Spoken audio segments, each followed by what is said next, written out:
दोस्तों नमस्कार, मैं आपका दोस्त सिमरतपाल सिंह और आप देख रहे हैं रोटी कपड़ा मकान और निवेश। दोस्तों आज के हमारे टॉपिक में हम लोग ये डिस्कस करने वाले हैं कि क्या हमें अपना होम लोन जो हमने होम लोन लिया हुआ है उसे अर्लियर रीपे कर देना चाहिए। Should we repay our home loan earlier. मैंने बहुत सारे लोगों को अक्सर देखा है कि जो एक लंबे टर्म का होम लोन लेते हैं 15-20 साल का और फिर उसको जल्दी ख़त्म करने की कोशिश करते हैं, 4-5 साल में सारा उसका लोन रीपे कर देते हैं और डन। सो क्या ये करना सही है? एक एग्जांपल के साथ में इसको समझने की कोशिश करते हैं।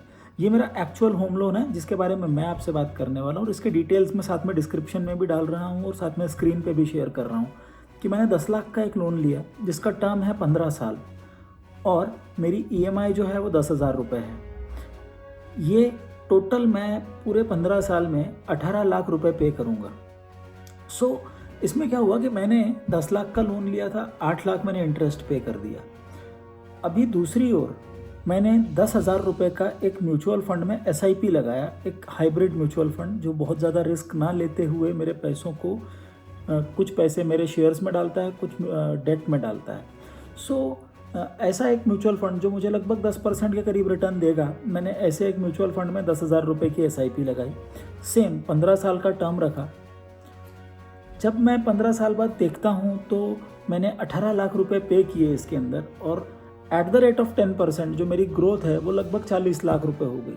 सो इसमें कुल मिला के मैंने 22 लाख रुपए कमा लिए। सो अब आते हैं हमारे क्वेश्चन की ओर कि क्या हमें होम लोन को अर्ली रिपे कर देना चाहिए?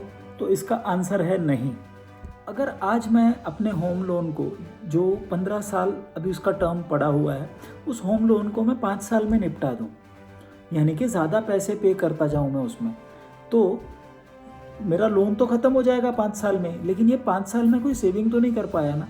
तो अब आप समझने की क्या ज़रूरत है कि जैसा जो कंपाउंडिंग है, जैसे कि आइंस्टाइन ने कहा है कि compounding is the 8th wonder of the world, ये आपके लिए कब काम करेगी? जब आप इसे ज़्यादा समय देंगे। मैंने आज से ही मेरे होम लोन के साथ में चलते चलते ही मैंने साथ में ही एक SIP शुरू कर दी। दोनों का टर्म 15 साल रखा।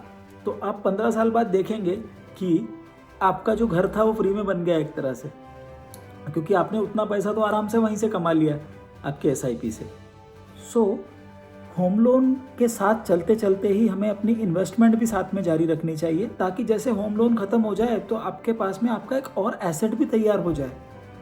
और होम लोन जो होता है इसका इंटरेस्ट बाकी लोन्स के हिसाब से काफ़ी कम होता है, इसलिए इसको अर्ली रीपे करने में कोई फ़ायदा नहीं है।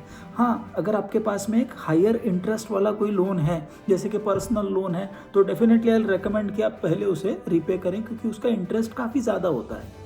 थैंक्स फॉर वॉचिंग दोस्तों। Stay healthy, stay safe, stay fit and take good care of yourself. और हाँ, लाइक, सब्सक्राइब, शेयर और कमेंट करना ना भूलें। Thanks, bye bye.